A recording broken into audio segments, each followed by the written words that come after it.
nombre del Padre, del Hijo y del Espíritu Santo. Amén. Vamos a comenzar con esta canción al Espíritu Santo para invocarlo. Ven, Espíritu Santo, ven. Ven, fuerza y dulzura, ven. Ven, Espíritu Santo, ven. Ven, fuerza y dulzura, ven. Ven del costado del crucificado, ven. Ven de la boca del resucitado, ven. Ven del costado del crucificado, ven. Ven de la boca del resucitado, ven. Ven, Espíritu Santo, ven. Ven, fuerza y dulzura, ven. Dios te salve María, llena eres de gracia, el Señor es contigo. Bendita tú eres entre todas las mujeres, y bendito es el fruto de tu vientre, Jesús. Santa María, Madre de Dios, ruega por nosotros pecadores, ahora y en la hora de nuestra muerte. Amén. María, auxilio a los cristianos, ruega por nosotros. Bueno, la lección pasada empezamos a ver el tema del pecado, o sea, en qué consistía el pecado, que decíamos que era una renuncia voluntaria al amor de Dios, decirle a Dios no quiero tener nada que ver con vos, ofenderlo, es decir, escupirlo, digamos, porque es tan fuerte eso, porque es rechazar, porque todo lo que Dios nos dispone es para que nosotros lo podamos amar y para que nosotros podamos ser felices. Creo que era la lección pasada que veamos este concepto de San Ignacio de Loyola, que dice que el hombre es creado para amar y servir a Dios, y las criaturas, es decir, todo lo que se nos presenta, las personas, la comida, la bebida, la sexualidad, los lujos, los placeres, todo es un medio para llegar a Él. O sea, todo eso Dios nos los da para llegar hacia Él. Y que Dios lo ofende gravemente cuando usamos eso para hacernos mal, cuando usamos eso para distraernos de Él y solitos privarnos de lo mejor que nos puede pasar en la vida. Digamos, eso lo ofende, le duele. Y hoy vamos a ver la parte más importante, que es cómo salir del pecado, digamos, que fue la misión para la cual Cristo se hizo hombre. Cristo no se hizo hombre para, digamos, hacer una experiencia humana, a ver qué se sentirá ser hombre. Cristo no se hizo hombre para fascinar al mundo con los milagros. Cristo se hizo hombre para venir a morir por nosotros y librarnos del pecado y obtener para nosotros la redención. ¿Qué es la redención? La palabra redimir significa volver a comprar un esclavo. Ya eso significaba, digamos, ahora ya la esclavitud no existe, gracias a Dios, pero redimir significaba volver a comprar un esclavo. ¿Cristo qué hace? Nos compra la libertad, pero después está en cada uno de nosotros, de ustedes y de mí, decir sí quiero o no quiero. Cristo ya abrió la puerta de la cárcel. Ahora nos dice salgan. Y nos da todos los elementos para que salgamos. El que se quiera quedar, lo siento mucho, no puedo forzar la libertad. Pero la cárcel está abierta. Eso es la redención. El que salga de la cárcel se va a salvar. El que se quiera quedar ahí se condenará. La cárcel cuando cierra, el día de nuestra muerte. Si nos agarra o adentro o afuera, ahí quedamos. Ya más no puede hacer. Entonces vamos a ver cómo salir del pecado. Digamos que el pecado nace en el hombre por tentación del demonio. El demonio que libremente decide renunciar a Dios y al no poder hacerle mal a Dios, va por lo que Dios más ama, que somos los seres humanos. Entonces el pecado en el hombre viene por tentación del demonio. El otro día, mientras estaba trabajando, un amigo escuchaba que tiene una conversación, una persona, con esta cuestión que siempre se plantea, digamos, si el hombre es bueno por naturaleza o si el hombre es malo por naturaleza. Unos dicen que el hombre es bueno por naturaleza y la sociedad es la que lo hace malo, y otros dicen que el hombre es malo por naturaleza y que la sociedad lo hace bueno. El hombre por naturaleza es bueno, porque Dios lo creó, Dios dijo, fue bueno que el hombre existe y lo creó. Pero ¿qué pasa? que el hombre por el pecado desconfiguró la naturaleza. Entonces cuando nace una criatura que es caprichosa, impaciente, mal llevado, ¿y no? ¿Qué tiene que hacer? Educarlo. Para eso estamos los padres, ¿no es cierto? Entonces el hombre es bueno por naturaleza, pero la naturaleza se desconfiguró, diríamos. Como que se dobló el manubrio de la bicicleta. Entonces cuando ponemos el manubrio derecho nos sale por otro lado. Entonces hay que hacerle fuerza para volverlo a enderezar.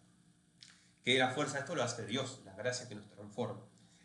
Entonces, los ángeles, malos diríamos, eligieron, que se convirtió en demonio, eligieron no amar a Dios. Y ahí la frase que siempre decimos, ¿quién como Dios? Nadie como Dios, que fue lo que dijo San Miguel, que eso significa su nombre. Miguel significa ¿quién como Dios? Es decir, como Dios, ¿quién puede haber? Entonces el pecado entra por consecuencia de los ángeles, diríamos, que tientan al hombre y entran tentando a la mujer, diríamos. La mujer tentada por el diablo, que decíamos que el demonio le presentó el pecado como algo feo, como algo muy lindo. La mujer, cuando vio que el árbol era agradable a la vista, apetitoso para el gusto y deseable para adquirir conocimiento, ¿qué hizo? Tomó del árbol y comió. Y el hombre, que tendría que cuidarla, que tenía que decirle, no, mirá, de eso Dios nos dijo que no comamos, se dejó llevar. ¿Y ahí qué pasó? Se produjeron, como ver ahora, 4 rupturas, diríamos. Se rompió la relación. ¿Por qué? ¿Qué hizo el hombre? ¿A quién puso primero? A la criatura por encima del Creador. Por miedo a perder a Eva, le importó 2 pepinos a Dios y ahí perdió. Adán no amó lo suficientemente a Eva como para decirle no, hacelo vos sola. Y para ofrecerle después la salvación, diríamos. Él prefirió caer en pecado y ahí, bueno, se produjeron un montón de problemas. Entonces, el hombre cuando quiere buscar la felicidad por sus propios medios y se olvida de su Creador, desobedece a Dios, no confía en Él, no confía en que Dios quiera lo mejor, entonces ¿qué hace? Peca, comete algo contrario a la voluntad de Dios. ¿La voluntad de Dios cuál es? Lo dice San Pablo, que el hombre se salve. Cuando el hombre rechaza la voluntad de Dios, ¿qué hace? Se acerca a su condenación, porque Dios quiere lo mejor para el hombre. Es la voluntad de Dios darle lo mejor al hombre. Cuando el hombre rechaza esa voluntad, se busca una felicidad a su medida. ¿Cómo? Una felicidad finita. Cuando Dios quiere para nosotros ¿una qué? Una felicidad infinita, eterna. Entonces cuando el hombre busca su felicidad, Dios dice, está bien, la va a tener a tu medida, es una felicidad finita, una felicidad en este mundo, diríamos. Como los ricos, los poderosos, que pueden ser felices 80, 90 años. Y basta. Y acá se da que el pecado, diríamos, empieza a pasar de generación en generación. Adán y Eva, que son los primeros seres humanos, esto es muy importante, diríamos, Adán y Eva existieron, y a partir de ellos se da todo el género humano, diríamos. No es que Adán y Eva representaba algo, la otra que no. Adán y Eva existieron, diríamos, solo tenemos la encíclica Humani Generis, que dice, los fieles cristianos, encíclica un papa, no pueden abrazar la teoría que después de Adán hubo en la tierra verdaderos hombres no procedentes del mismo protoparente por natural generación, o bien de que Adán significa el conjunto de muchos primeros padres, pues no se ve claro cómo tal sentencia pueda compaginarse con las cuantas fuentes de la verdad revelada y los documentos del magisterio. ¿Sí? Que dice San Pablo, por un hombre entró el pecado del mundo, y a partir de ahí se fue a todos, que dice, por Cristo entró la salvación a todos. Entonces, más que nos parezca un misterio bastante grande, nosotros venimos de un hombre y una mujer. Por eso todos estamos emparentados, digamos. Porque si no, también caeríamos el problema de esto que tanto se ataca, que es el tema de la raza, digamos. Si hubiese diferentes padres, tendríamos diferentes razas. Dios creó diferentes. Entonces no, venimos del mismo protoparente, digamos, del mismo hombre y de la misma mujer. Entonces el pecado original es el pecado del origen. No es que hay un pecado original y un pecado trucho. El pecado, cuando decimos original, estamos hablando al origen, diríamos que es este.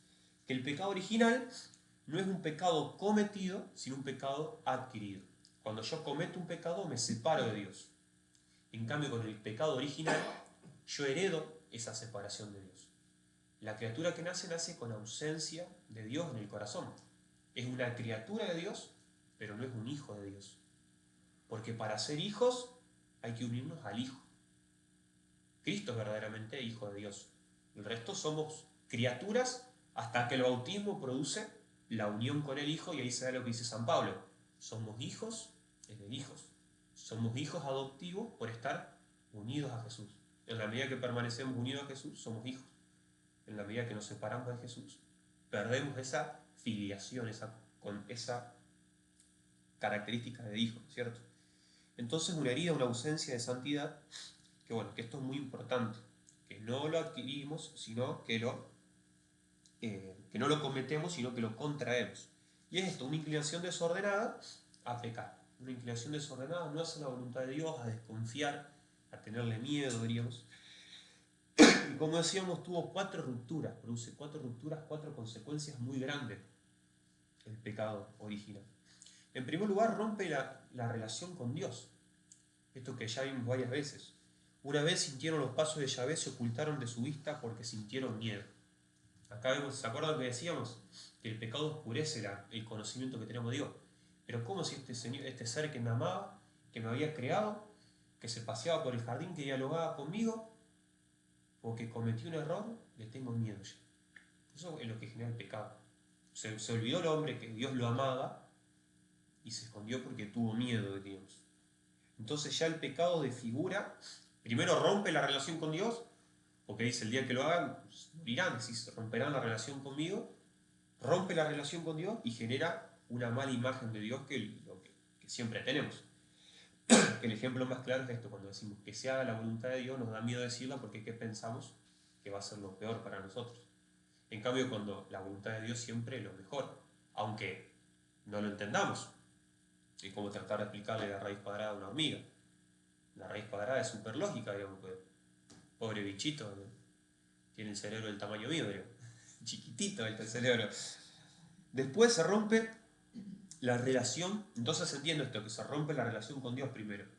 Diríamos esto, haciendo esa alusión que habíamos hecho con el tanque de agua, desconectamos el tubo del tanque. Entonces ahí ya el agua no va a llegar al tubo. Y ahí que se empieza a romper todo lo otro. Se empieza a resecar el caño, se empieza a secar el cuerito, la canilla ya no funciona. ¿Por qué? Porque se desconectó primero. Entonces esta primera desconexión se produce la segunda desconexión entre el hombre y la mujer. Inmediatamente Dios crea a la mujer. ¿Qué dice el hombre? Esta sí que es carne de mi carne y hueso de mis huesos. Estaba enamoradísima. Estaba enamorado, o sea, la había creado, y el hombre, que claro no se conformaba con los bichos, encuentra a la mujer y se admira y dice, así que es carne de mi carne y hueso de mis huesos. Pero inmediatamente después de pecar, cuando Dios le dice, ¿por qué te has escondido? Dice, la mujer que vos me diste. O sea, no le dice la carne, no, la mujer que vos me diste, como ya echándole la culpa a Dios. O sea, vos me pusiste esta cosa. O sea, la mujer que vos me diste me dio del árbol y comí. Entonces ahí como que ya se rompió la relación entre el hombre y la mujer. ¿Por qué? Por lo que decíamos antes, porque el hombre puso la criatura por encima del creador. Y acá donde se entiende lo que dice Cristo, el que no ama a su padre, a su madre, a sus hijos, a su esposa, no va a ser feliz. Porque su corazón no está hecho para... No es que no hay que amar, diríamos, pero no más que a Dios. Porque después se vienen todos los problemas, diríamos. Porque si mi esposa, después que yo la amo tanto por encima de Dios, que me pide algo que atenta contra la voluntad de Dios, le hacemos bacana, porque nos mandamos cosas que Dios no nos pide.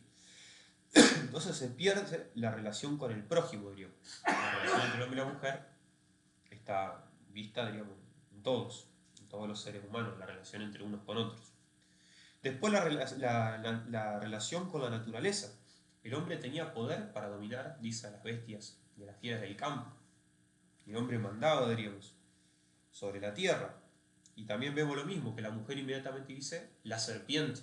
O sea, también se desliga, diríamos, acusa. O sea, no se hace responsable de su acto de decir, bueno, vos me dijiste que no, yo me la mandé, diríamos, sino que se desliga. Y también vemos esto como el hombre ya, que tenía poder sobre la naturaleza, lo pierde. Y ya va a tener que sacar antes trabajar no le causaba fatiga, ahora le va a causar fatiga, diríamos. Y por último, que es lo más grave, diríamos, de todo. Claro, las plagas, las catástrofes, que todo eso antes iba a estar en control del hombre, entonces pierde ese control, diríamos, y se le vuelven en su contra, que algunos santos han demostrado cómo el hombre recupera ese dominio. Pienso, por ejemplo, esta historia tan conocida de San Francisco y el lobo, que se le aparece. Lo atacó un lobo a San Francisco y San Francisco lo domesticó como si nada, diríamos. O sea, ninguno de ustedes ha animado a que un lobo se le venga y a tratar de acariciarlo, diríamos.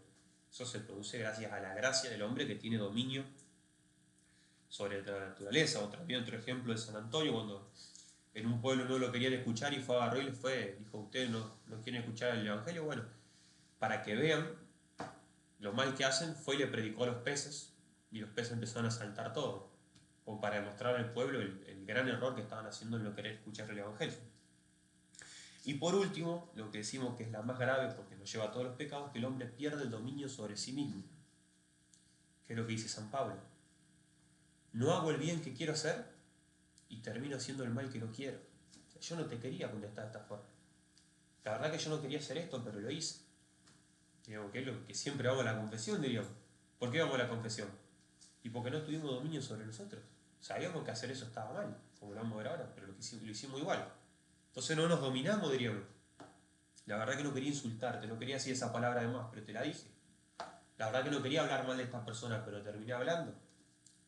La verdad que las cosas no me gustaría que fuesen de esta forma, pero me sale así. Entonces pierde el hombre, no se puede dominar, digamos. Se le revelan sus instintos y sus pasiones que lo esclavizan y lo someten.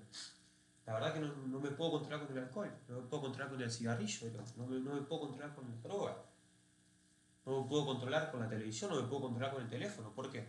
Porque el hombre perdió ese dominio que tenía. El hombre ya no es señor de sí mismo, se hace lo que yo quiero, diríamos, independientemente de lo que sienta. No puedo, porque los sentimientos me hacen percha. Entonces, se dan estas cuatro rupturas, con Dios, con el prójimo, con la naturaleza y con uno mismo. Entonces, vamos a ver ahora, ya vamos a entrar un poquito más en profundidad de lo que son los pecados. Veíamos que hay ciertos pecados que se llaman capitales. ¿Por qué? Porque son cabezas de otros pecados. Vieron como este bicho mitológico que tenía 3 cabezas y si uno le cortaba una le salían 2 más y ya tenía 5 cabezas y así. Bueno, de la misma forma estos pecados son capitales. Porque tienen adentro un montón de cabecitas, que son la ira, la lujuria, la envidia, la avaricia, la pereza, la soberbia y la envidia. Esto después lo van a tener en el librito, así que lo pueden estudiar tranquilamente. Pero bueno, un claro ejemplo de esto es el rey David. Fijémonos cómo un pecado va sacando otros pecados. ¿Qué pasa con el rey David? La Sagrada Escritura dice, en tiempo en que los hombres iban a las batallas, a la guerra, David se encontraba paseando por su casa. Primer pecado de pereza. O sea, cuando él, que era el rey, tendría que haber estado peleando en el campo de batalla, se encontraba dando vueltas. No estaba haciendo lo que tenía que hacer. Él tenía que ir a pelear y por pereza se había quedado. Primer pecado de pereza. Y mientras paseaba, dice la Sagrada Escritura, que vio a la mujer de uno de sus soldados y la mandó atrás. La vio desnuda, o sea, por eso la mandó atrás. La llama y ¿qué hace? Comete un pecado de lujuria.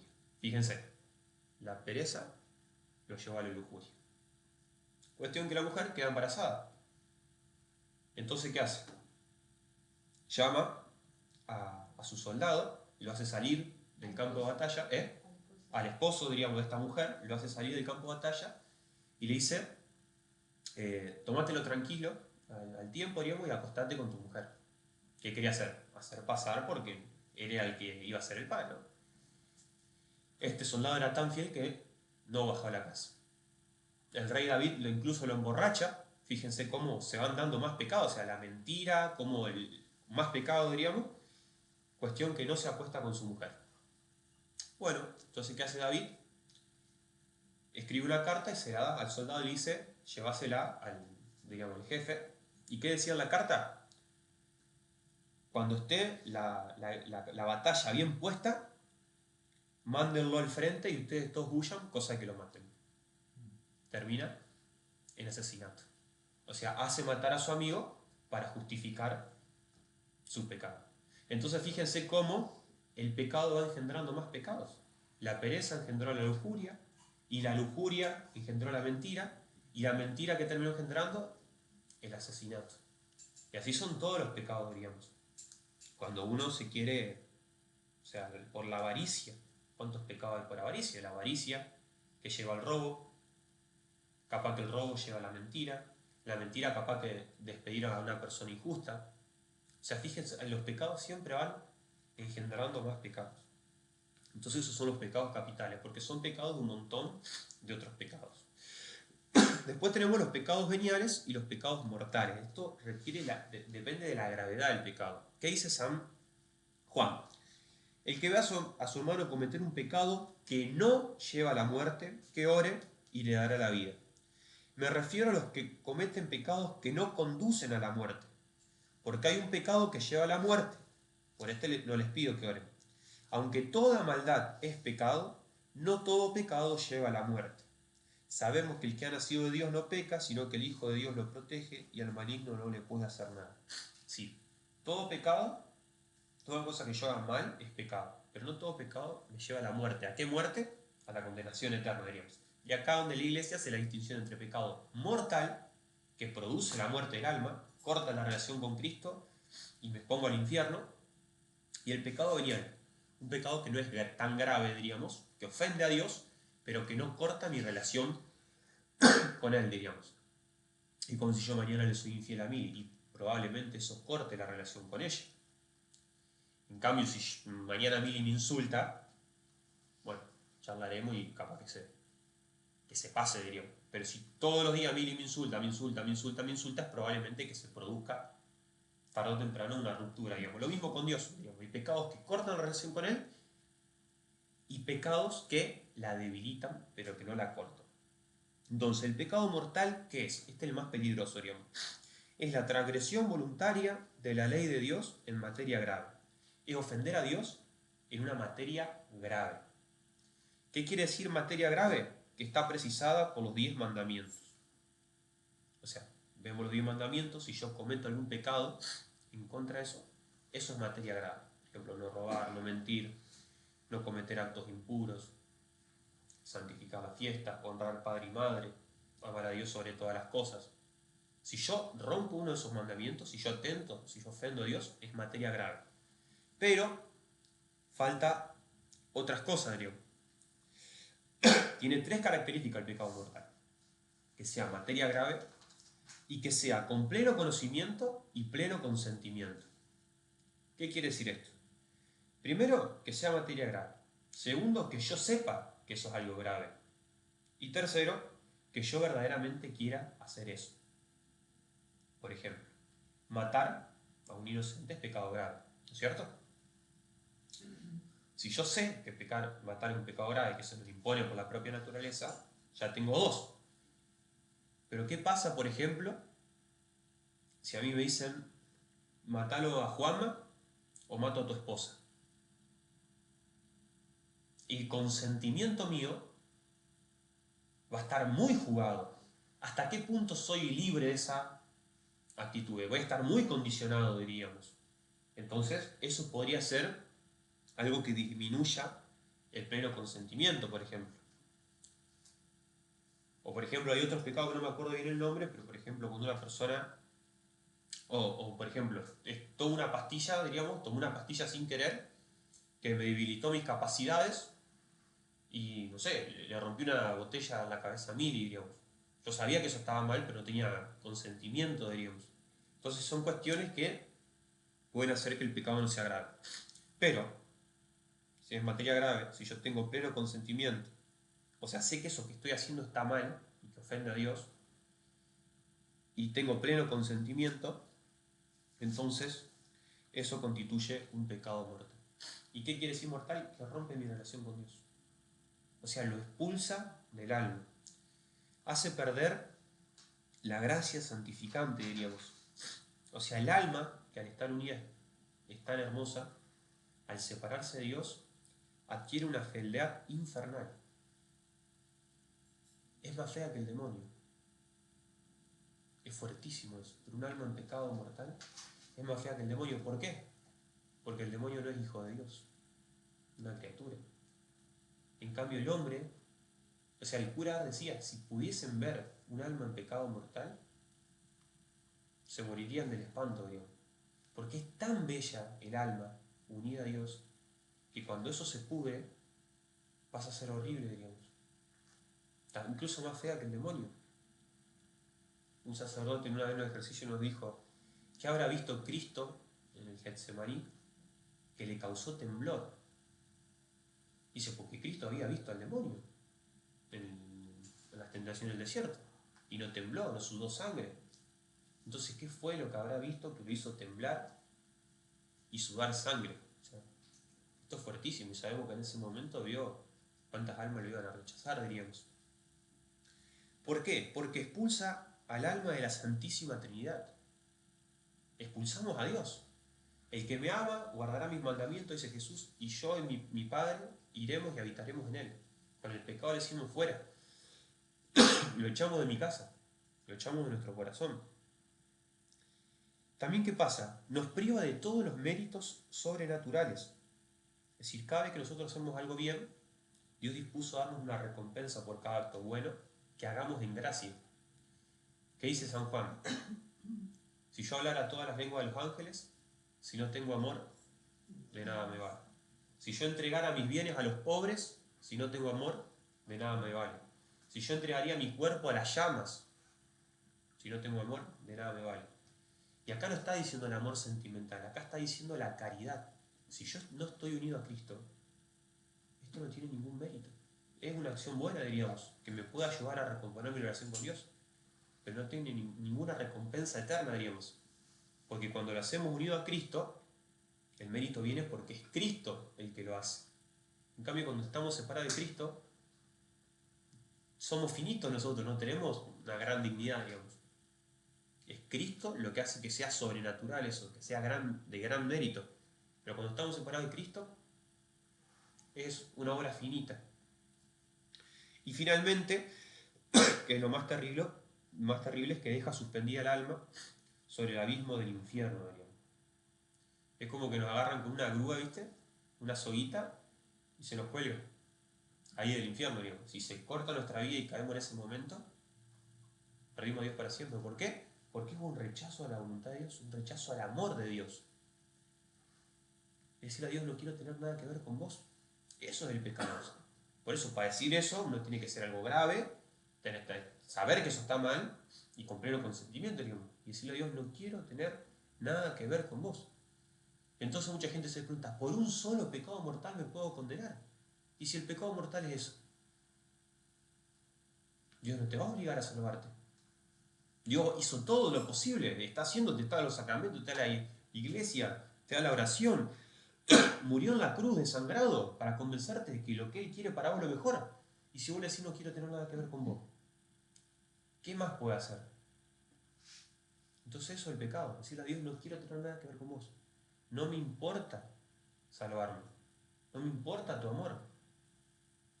Lo de la cruz me da lo mismo, la creación me da lo mismo. Yo no quiero estar con vos. Eso es el pecado mortal.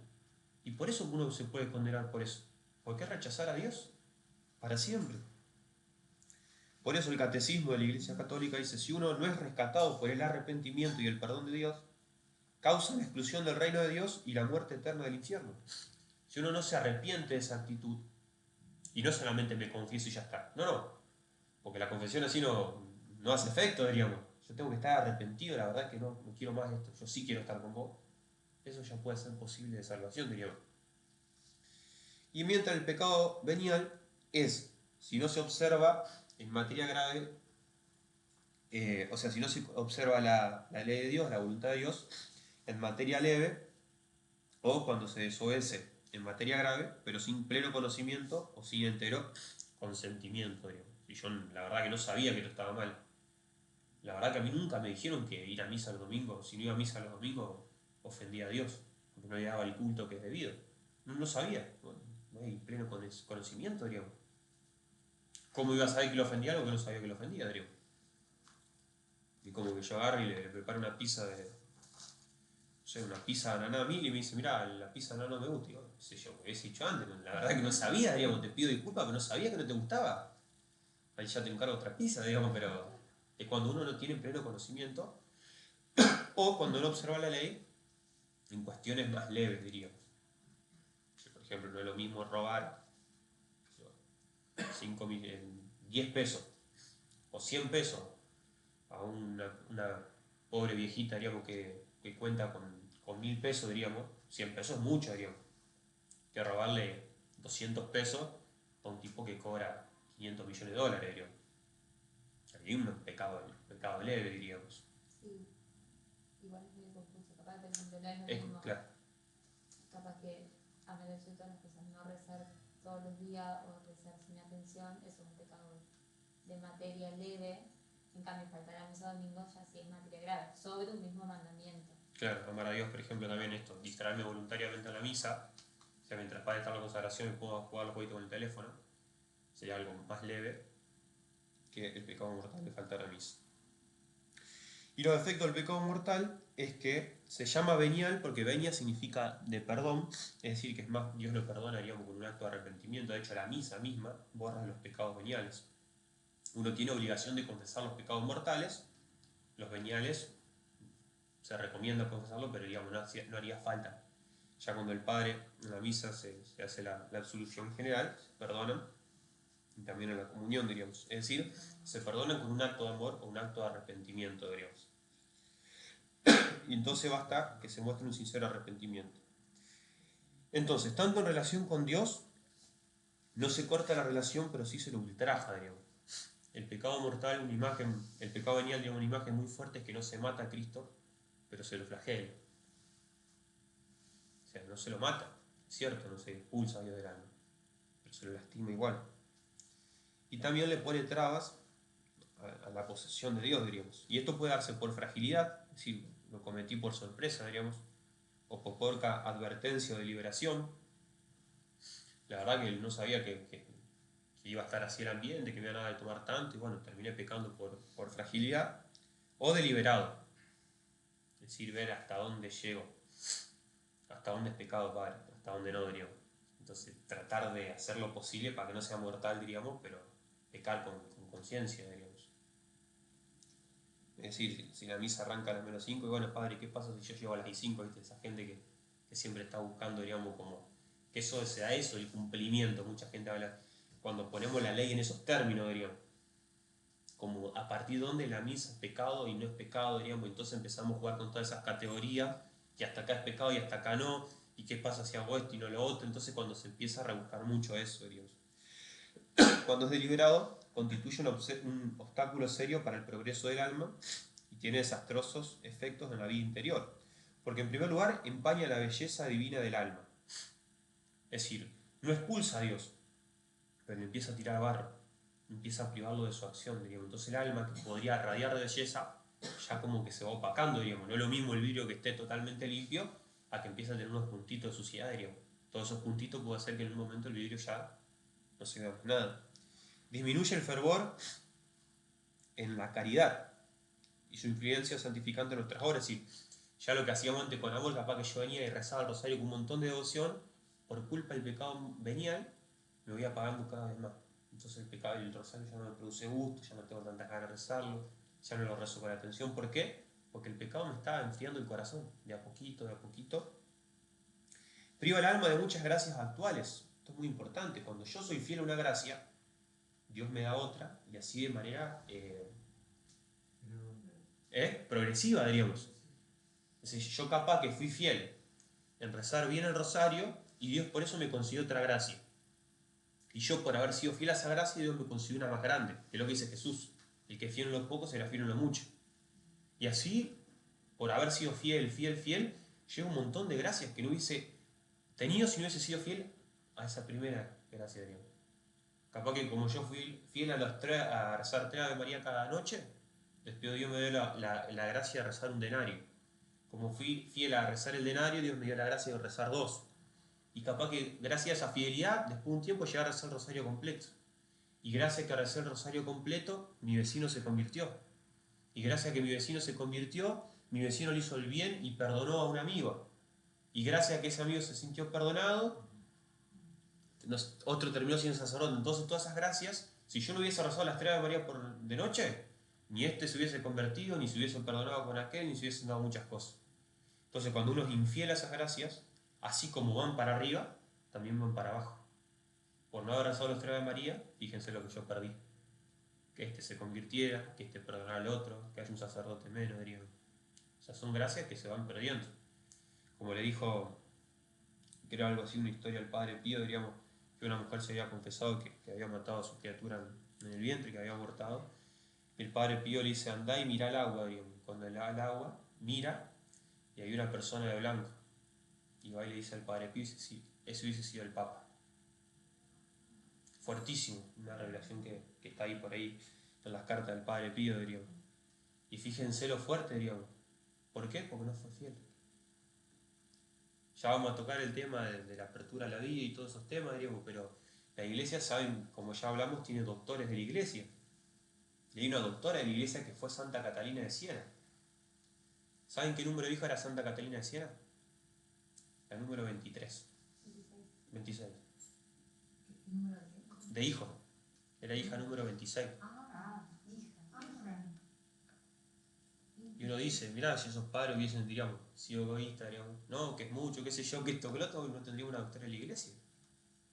O también este sacerdote o obispo de Argentina que están beatificando, Pironio creo que, o Pirono, no sé cómo es, también el hijo número 17 creo, ¿sí? Esto por poner casos así como diríamos extremos, diríamos, pero sabemos todas las gracias que nosotros perdimos por no haber sido fiel a la gracia, diríamos, a esas pequeñas gracias que Dios se nos pedía y que nos iba a dar otras nuevas, diríamos. Esto quédense tranquilos, que Dios siempre tiene plan B, plan C, plan D, así que no es que no se entren a desesperar, digamos. Dios sabe sacar mal del bien, o sea, no es para que tampoco entren en desesperación y entren a hacer bien del mal. Mal del bien sacan otros. Entonces no es para que se anden desesperando, digamos. Pero bueno, nos priva eso, el pecado venial, nos priva de muchas gracias que Dios podría darnos. Y la infidelidad a la gracia corta un montón de gracias que se podrían haber dado. Y también aumenta la dificultad para practicar la virtud. ¿Por qué? Porque nos va debilitando. Entonces ya se me hace más difícil no mentir, ya se me hace más difícil no pensar mal del prójimo, se hace más difícil no juzgar al otro, ya se me hace más difícil ir a misa, ya se me hace más difícil rezar, ya se me hace más difícil responder con dulzura, ya se me hace más difícil ser paciente. ¿Por qué? Porque mi corazón se va enfriando. ¿Qué pasa? Va debilitando la conciencia. Bueno, un pecado no pasa nada, bueno, este no pasa lo otro, este no pasa, hasta que me da lo mismo el aborto, me da lo mismo matar, me da lo mismo robar, ya está. ¿Por qué? Porque mi conciencia se debilitó. Y lo peor es que nos va disponiendo para cometer pecado mortal. ¿Por qué? Porque va debilitando, entonces ya llega una forma que ya no tenemos suficiente fuerza para hacer el bien. ¿Y qué pasa? Se quiebra, digo. Es lo mismo con el vicio. Como que de chiquito nos enseñaba esto, el que empieza robando una goma, termina robando qué sé yo qué cosa. Lo mismo con el alcohol, bueno, capaz que tomé una copa, mañana tomé 2, tomé 3. Capaz que hay personas, como por ejemplo en mí, que nunca les ha hecho nada, digamos. Hay personas que nunca más vuelven de ese vicio. Y fue más y más y más. ¿Por qué? Porque se fue disponiendo y se generó el vicio. Lo mismo con el pecado. Enfría tanto que se termina rompiendo. Y también es que el pecado venial nos causa un gran tiempo expiatorio. ¿Por qué? Porque ensucia mucho al alma. Entonces Dios, ¿qué tiene que hacer? Al cielo no entra nada manchado. Entonces tiene que purificarnos de esas faltas de amor. Porque cada vez que uno peca, se queda sin amor, diríamos. Y se va acomodando a la mediocridad y cayendo en el conformismo de creer que basta con no pecar mortalmente. Que es lo que muchas veces cae. Yo no robo, yo no mato. ¿Qué pecado tengo, digamos? Y hay un montón, digamos. Y la voluntad queda viciada. Por eso es mejor no pecar que pecar y confesarse, digamos. Porque la voluntad que estaba firme en el bien, yo la empiezo a debilitar. Algo que yo aprendí con Mili, por ejemplo, que a los nenes los bebés no se les puede levantar de los brazos, digamos. Porque correr el riesgo de sacarle los bracitos al lugar, digamos. Y eso hay 3 o 4 veces nomás que se puede volver a acomodar. Después ya queda viciado. ¿Cómo es el tema ese? Y si se le sale más de 2 o 3 veces los bracitos al lugar, ya después es mucho más difícil acomodarlos, digamos. Y lo mismo con nosotros. Si nos sacamos los brazos más de 3 veces, y ya no va a ser lo mismo. Entonces nuestra voluntad empieza a debilitarse. Que más allá que te confiese la voluntad. Claro, más allá que yo me confiese, la voluntad no vuelve a ser la misma. Hace mucho trabajo para volver a dejar la voluntad en el mismo lugar. Por eso no es lo mismo el que se emborrachó y el que nunca se emborrachó. Pero ¿dónde va a creer que va a tentar más el demonio? ¿Al que ya probó o al que no probó? ¿Por qué? Porque ya se produjo cierto vicio, diríamos. ¿A quién, por ejemplo, si viene mañana un suizo, le digo, che, escuchá, el viernes que viene no tomamos mate? Se va a matar de risa, diríamos. Pero yo capaz que me muero en la ansiedad si no tomo mate, diríamos. ¿Por qué? Porque ya se produjo ese gusto, esa costumbre, diríamos. Y lo mismo con el pecado. Que sí. Entonces, todo pecado tiene dos consecuencias, ya sea mortal o venial. Dale. La culpa, que implica la responsabilidad, y la pena, que es el daño causado por haber hecho eso mal. Que el daño es para con Dios y para conmigo mismo. A mí me dañé, ¿por qué? Porque desvirtué mi alma. Y a Dios lo dañé porque le privé del amor que Él se merece. Entonces la culpa que requiere perdón por parte del ofendido. Y está la confesión. Yo te absuelvo, yo te perdono. Ahí está. Pero ¿qué queda por resolver todavía? La pena. Que es como el ejemplo que se pone que clavar un clavo en una madera, digo. La culpa se saca con la confesión, que es sacar el clavo, pero después queda la consecuencia, que es el agujerito en la pared que hay que restaurar.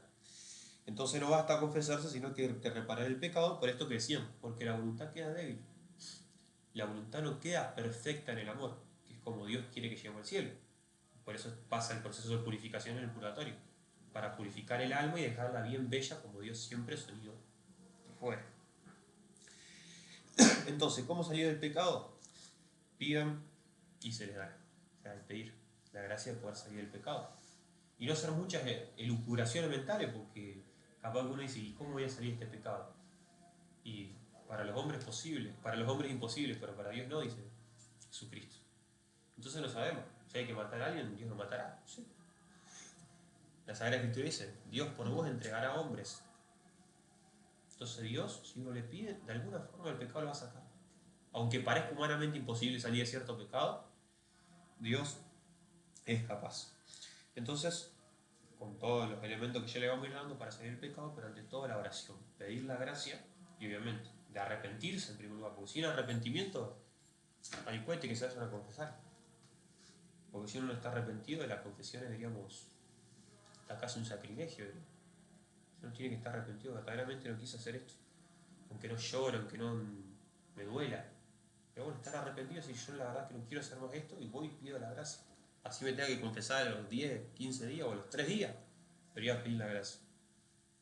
Y la gracia, y por eso es tan importante todo esto, es la unión con Cristo. Gracia significa gratis. Esto se nos dio gratis. Y eso significa la palabra gracia. Por eso el pecado nos priva de estar en gracia. Para comulgar, ¿qué hay que estar? ¿Qué se dice? Estar en gracia. ¿Qué significa estar en gracia? Estar unido a Cristo. Porque la comunión acrecienta nuestra unión con Cristo. Si no estamos en gracia, la comunión no puede hacer efecto, haríamos entonces como desperdiciar la comunión, tirarla. Por eso la Eucaristía es alimento para el cuerpo. O sea, alimenta la unión con Dios. Si esa unión no está, hay que primero traerla de vuelta, que se da con la confesión. Entonces, estar en gracia, la gracia es estar en unión con Cristo. Y por eso participar, tener en parte lo que Dios tiene en totalidad, de la unión con Él. Eso significa la gracia. Estar en unión con Cristo. Por eso la gracia es un anticipo del cielo. Porque en el cielo vamos a estar en unión con Dios. Y en esta vida ya podemos estar, aunque con nuestros sentidos no lo sintamos, porque a veces estamos en gracia y no lo sentimos. No siento que estoy en gracia. Capaz que estoy contento, pero sé si estoy o no en gracia, diríamos. Entonces esto es muy importante y por eso es tan grave desperdiciar la gracia, diríamos. Como estar en gracia y que no importe nada, diríamos. Pero bueno, estas son cuestiones que se van dando progresivamente. Bueno, hay un ratito. ¿Quién como Dios? Nadie como Dios. Bien, entonces, como dijo Antonio, del pecado salimos primero pidiendo la gracia, ¿no? Y obviamente el remedio es la confesión. ¿Qué papa inventó la confesión? Juan Pablo II. No, ninguno, porque a veces dice, no, que la confesión, que es invento de la iglesia para que los curas sepan. Y no, o sea, Jesús fue clarísimo. Mateo 9:8. Reciban el Espíritu Santo. Esto le dijo a sus apóstoles, que eran sacerdotes. A quienes perdonen los pecados, les quedan perdonados. A quienes se los retengan, les quedan retenidos. Palabra del Señor.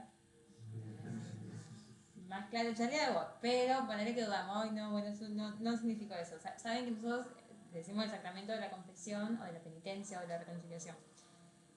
¿Qué dice Jesús? Hacer penitencia porque está cerca el reino de Dios. Mateo 3:2. Si no hacen penitencia, todos perecerán igualmente. Lucas 13:5.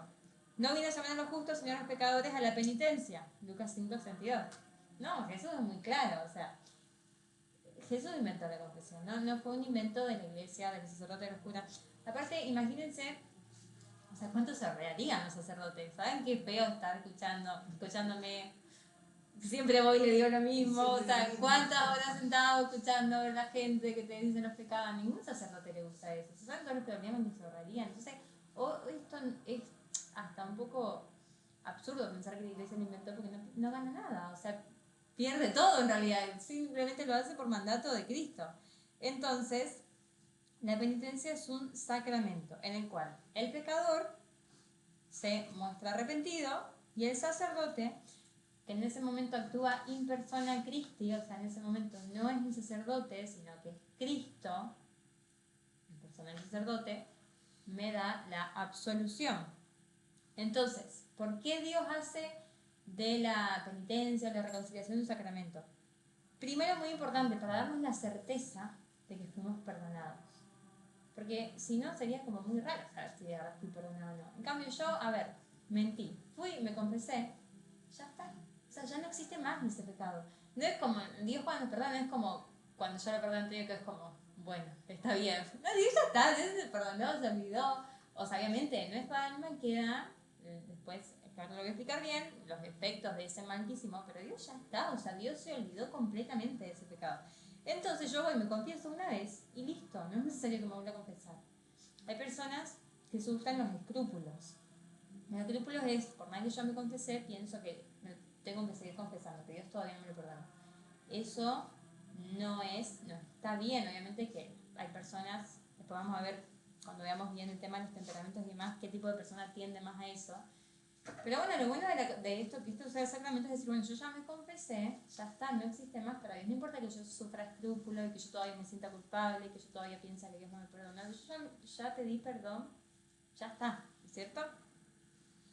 Sí. ¿Eso no puede ser también obra de una tentación del demonio? Sí, el demonio muchas veces. Los años, porque pasa que muchos años después seguís recordando algo que hiciste. Sí, el demonio muchas veces tienta con los escrúpulos, o sea, nos quiere hacer seguir sintiendo culpables por algo de lo que ya nos arrepentimos, ya confesamos, ya reparamos. Sí. Después también es bueno que el sacerdote sea un humano, porque imagínense ir a confesarse con un ángel. En cambio, si nos vamos a confesar con un sacerdote que dice, bueno, yo entiendo tu fragilidad porque yo también peco, entonces fíjense que hasta en eso Dios fue muy inteligente. Nos ayuda también a crecer en humildad, porque ¿a quién le gusta ir a confesarse? A nadie. A mí no. O sea, sí me gusta, pero obviamente que requiere un esfuerzo. Me gusta porque sé que después de ahí salgo en gracia y contento, pero no es una situación cómoda estar contándole mis pecados a un sacerdote. Más cuando tenés que mirar al cara. Sí. Yo prefiero la edad, ¿viste? No, que te digo una rejilla. Sí, ahora ya no.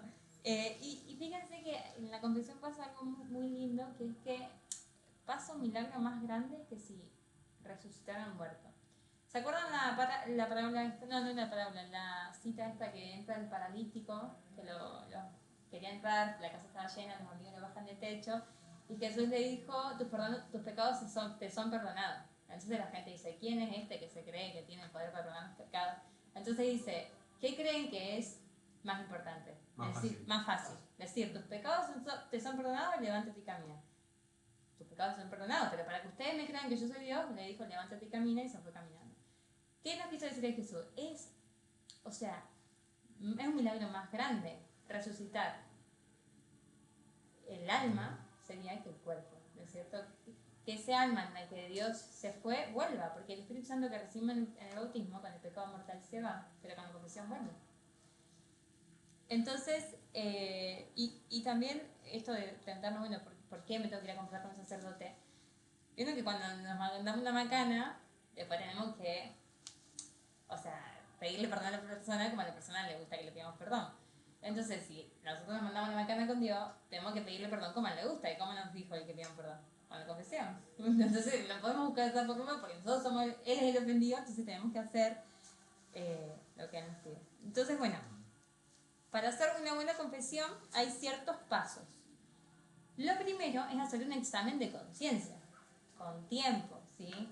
Yo antes lo hacía 2 minutos antes, cuando ya la mitad de las cosas. No es lo conveniente, o sea, lo conveniente es que nos tomemos un rato antes de la confesión y hagamos un buen examen de conciencia.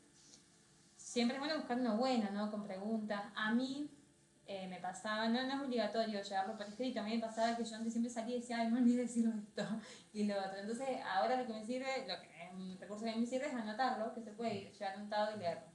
Aclaración. Ajá. Si uno se olvida de confesar un pecado, ese pecado queda perdonado, pero se lo tiene que confesar en la siguiente periodo. Claro. O sea, por eso no hay problema. Contrario a decir, bueno, oculto un pecado, eso no, digamos, eso Claro. invalida la No me confesión. animo a decirlo. Claro, no me animo a Claro. decirlo, digamos. Pero si uno se lo olvida, no hay problema. Pero bueno, no se lo puedo olvidar mejor. Claro, entonces por eso mejor anotar. Consejo mío. Después, el ¿Sabes arrepentimiento. los pecados que tendrás que hacer? ¿Qué? Los pecados que tendrás que tener que anotar. No sé. Lo que pasa en cuanto a los pecados que es lo que uno más repite, porque siempre Sí. volvemos a caer en el Había un mismo intérprete que pecado. decía que cada vez que iba a confesar era como decirlo, bueno, más de lo mismo. No sé, ya está, puede ser. Yo comencé a hacer así últimamente. Anotar. Lo tengo en el celular. Sí, está bueno. Entonces siempre hay que repetir más rápido también. Sí, Digamos, sí. para- Y no tenés que estar pensando tanto. Sí, yo he ido a lugares donde en la puerta el sacerdote tiene ¿viste? Esas recomendaciones, que hagamos Ajá. bien el examen de conciencia y que seamos rápidos. Claro. Que estemos ahí pensándolo, Sí, que nos claro. tenga que sacar cuáles son los pecados. Sí, sí. Sino que vayamos con Con un un buen examen examen de- de conciencia.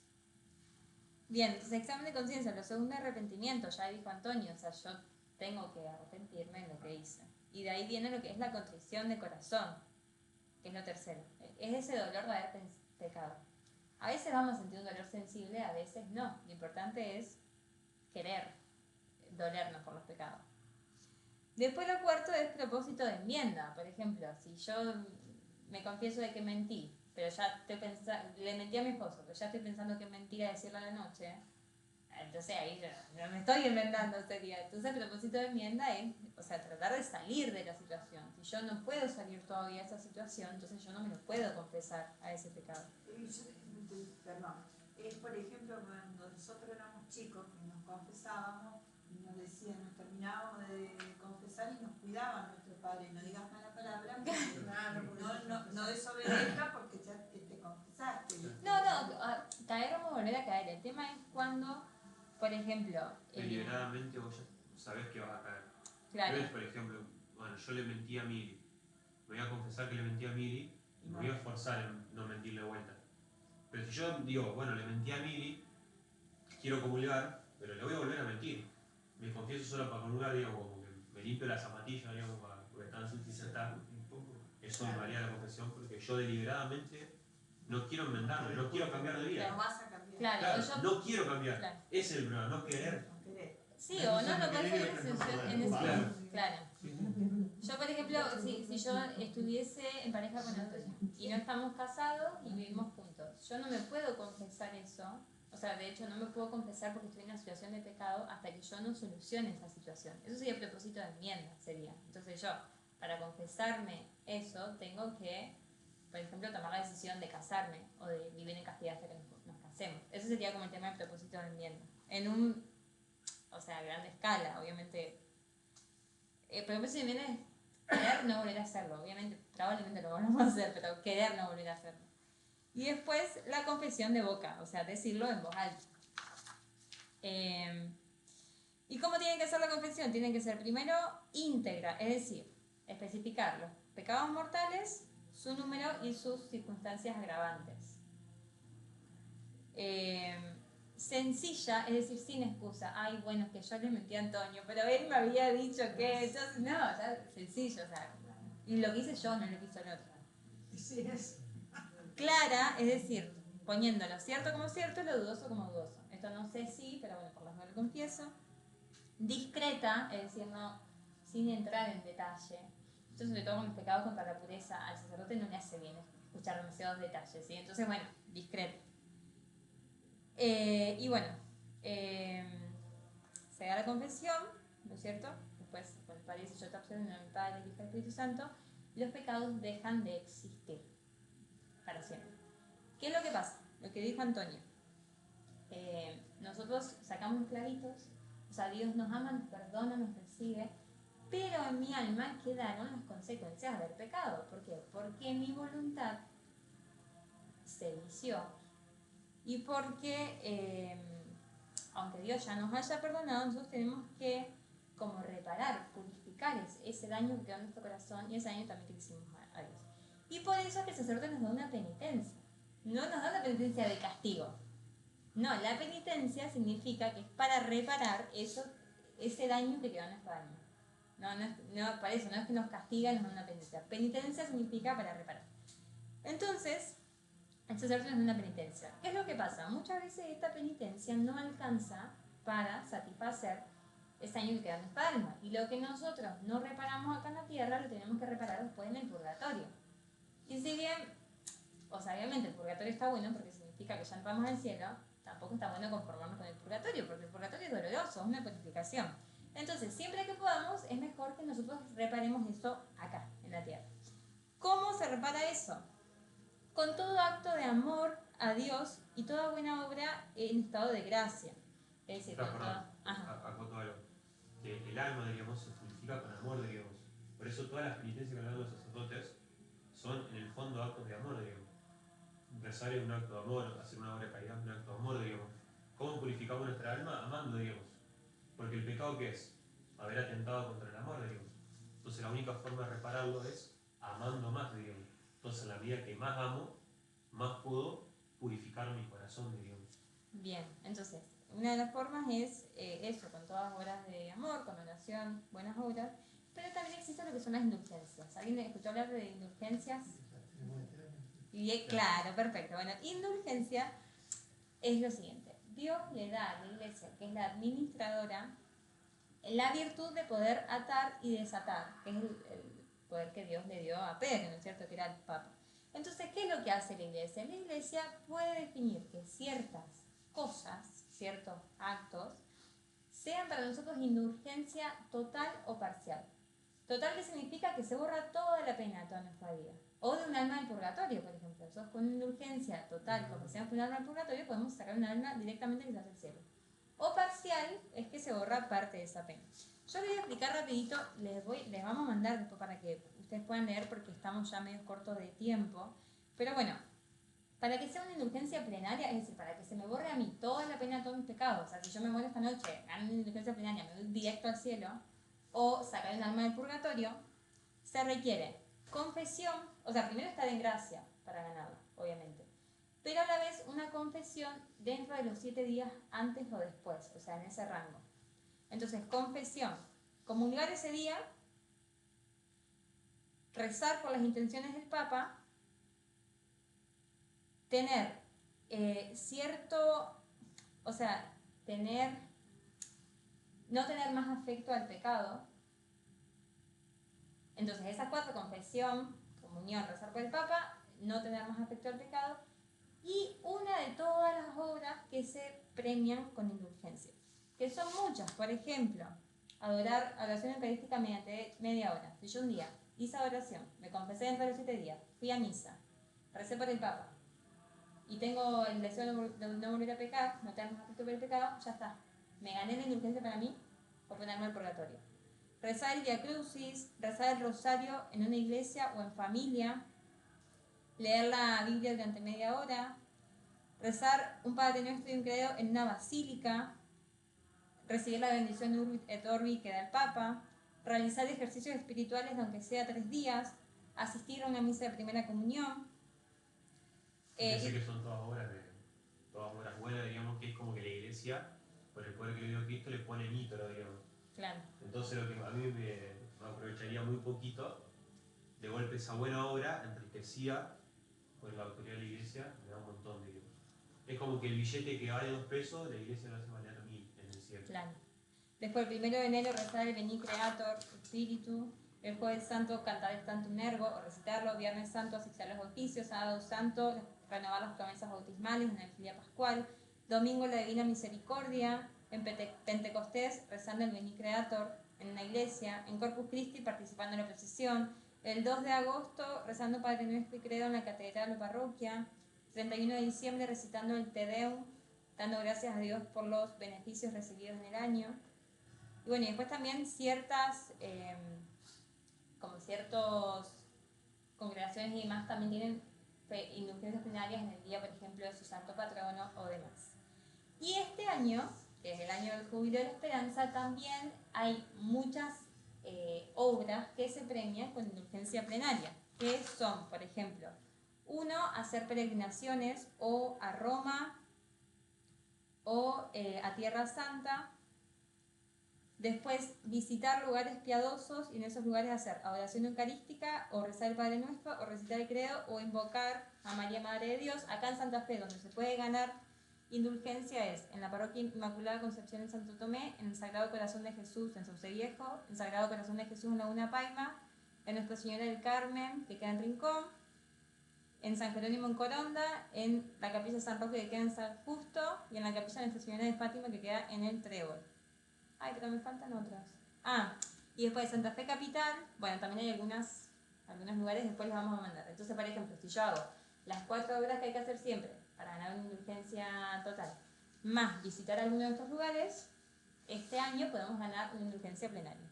También este año podemos ganar indulgencia plenaria si hacemos estas 4 obras y hacemos también alguna obra de misericordia, corporal o espiritual, alguna de las 7 obras corporales o espirituales. Y haciendo todo esto, puede ganar una indulgencia. Si los viernes hacemos, lo vivimos penitencialmente, absteniéndonos, haciendo ayuno o abstinencia, ofreciendo algún sacrificio, también este año podemos ganar indulgencia. Bueno, después empezamos. ¿Cómo? Después empezamos. Sí, después le pasamos bien todo. Entonces, la indulgencia total se gana confesión, comunión, me olvidé, confesión, comunión, deseo de no querer pecar más, rezar por el Papa y la obra que se premia con indulgencia. Y la indulgencia parcial se da cuando no cumplo con las 5. ¿Se entiende? O sea, por ejemplo, hice todo pero ese día no comulgué, o hice todo pero no me confesé dentro de los 7 días, o hice todo pero no recé por el Papa. ¿Qué es lo que pasa? Que pocas veces realmente estamos desapegados al pecado. Entonces, pocas veces es que se da la indulgencia plenaria total, porque siempre tenemos una pega al pecado. Pero bueno, es bueno saberlo, porque es bueno saber que también con todas estas cosas, como la iglesia es administradora, nosotros podemos también como ir ganándonos más ladrillos para nuestra casa del cielo o salvando a las almas del purgatorio. Y bueno, sí, más allá de la indulgencia, la importancia de la confesión. La confesión nosotros a veces estamos acostumbrados que solo cuando pequé mortalmente, pero bueno, ya lo dijo Antonio, es bueno siempre que sea frecuente más allá de que no sea mortalmente. La Virgen de Mechugori, por ejemplo, que no es un lugar de, no se aprobaron todavía las apariciones, pero sí ya se aprobó como lugar de gracia. Ella dice, no hay nadie que no se tenga que confesar aunque sea una vez al mes. Nadie. Y dice, pucha, o sea, si la Virgen dice eso. Entonces, claro, o sea que la iglesia en realidad manda a confesarnos solamente para Pascua. O sea, ese, como que dice, aunque sea una vez al año, nos tenemos que confesar. Pero es bueno que no nos conformemos con los aunque sea, sino que tendamos a la perfección, porque también, yo quizás no peco mortalmente, pero un pecado venial, otro, va ensuciando el alma y posiblemente también me haga caer. Y a la vez recibimos la bendición. Claro, eso, en la confesión, cuando uno está en pecado mortal, o sea, uno vuelve a la gracia, pero cuando uno está en gracia, te aumenta la gracia, o sea, siempre recibo más gracia, sería, por eso siempre va a ser bueno la confesión. Y la confesión por el Papa pues, pueden ser las últimas 30 de Sí, un Sí. Padre Nuestro de María y Gloria puede ser nomás. No, y algo muy importante que la confesión tiene un fruto medicinal, diríamos. Es que nos va curando de todas esas inclinaciones, diríamos. No es que yo me confieso y solamente Dios me perdona, sino que se van sanando todas esas heridas que el pecado, diríamos, me va causando, diríamos. Todos esos apegos al pecado se me van sanando. Bien. Entonces, bueno, la tarea de esta semana va a ser que se confiesen. Le vamos a mandar un examen de conciencia. El cura agradecido. Ah, Si tenemos bueno, quieren que les... Sí, Sí, claro. está enfermo. Claro. ¿Sí, enfermo? Sí. No sé. No, tenía nervios. Bueno, no hace falta que sea esta semana. Cuando puedan, nosotros les vamos a mandar un examen de conciencia que es bien completo. No hace falta que siempre se confiese con este examen, pero está bueno. Ah, genial. Está bueno está ahí, sí. porque es un examen bien completo, ¿no? Pero aunque sea hacerlo una vez, está bueno. Después El que lo... tiene la letra negrita. No. Ah. Pero podemos mandar eso también. Les podemos mandar un par, hay unos que están buenos, que son profundos y que tienen en negrita lo que son Mortal. pecados mortales, digamos. Bien. Sí. ¿Qué? Manden todo. Sí. No, y después lo otro es, bueno, hoy mandé que vos, Carlos, me habías preguntado, nos olvidamos de avisar al grupo del jueves el tema de tratado, así que bueno, esta semana tienen de nuevo. Recuerden que ese plan de lectura no es para que lo sigan sí o sí, pero sí para ayudarlos a ustedes, les sirve como por ahí. ¿Cómo sería? Es del tratado, que es el librito de San Luis, ese, del 1 al 13. Lo del artículo en el 13. Claro, de los Porque números. yo busqué el capítulo en el 13. digo, No. no. Me da un libro. Los numeritos chiquitos, claro, sería, ¿ves que? Este es el 13 incluido. Y el 1 empieza. Sí, termina el libro un ratito. No, me da. Quiero que esos 9 capítulos. Ah, son dos. Sí. Yo pensé lo mismo. Del 1 al 13, los numeritos chiquitos. Claro, yo miraba los capítulos arriba de No. Cualquier consulta no hace, porque por ahí puede haber palabras que... Y después, lo otro también que le vamos a mandar el tema de las indulgencias para que lo lean. Yo obviamente no para que se lo aprendan de memoria, yo no me lo sé de memoria. Es más, siempre me pasa que... Ay, tenemos que. Mucho material de estudio para ti. No, a la carga también Yo tendría que hacer un archivo, porque eso tenemos por ahí los pierdo, los voy perdiendo. Hay que ¿Cuál es hacer la introducción al santo? ¿Estará? No sé, yo No, creo que después yo de me escribí un introducción. papel al Miguel pero no me acuerdo. Bueno, unas cuantas veces. Introducción del santo. Introducción del santo. Te hacen formato distinto. Está incluido. Bueno, hacemos la oración para cerrar. En nombre del Padre, del Hijo. Gloria al Padre, al Hijo y al Espíritu Santo, como era en el principio, ahora y siempre, por los siglos de los siglos. Amén. En nombre del Padre, del Hijo y del Espíritu Santo. Después van a mandar No, de los yo le mando, nosotros miramos.